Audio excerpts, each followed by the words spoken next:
بسم اللہ الرحمن الرحیم۔ السلام علیکم ورحمۃ اللہ وبرکاتہ۔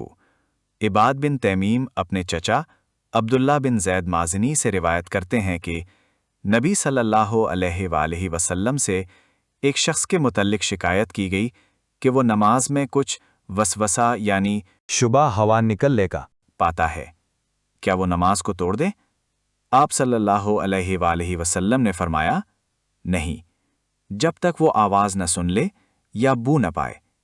اور ابن حفصہ نے بواسطہ زہری نقل کیا کہ وضو اس صورت میں واجب ہے کہ تو بو پائے یا آواز سنے۔ صحیح بخاری، حدیث نمبر 2056۔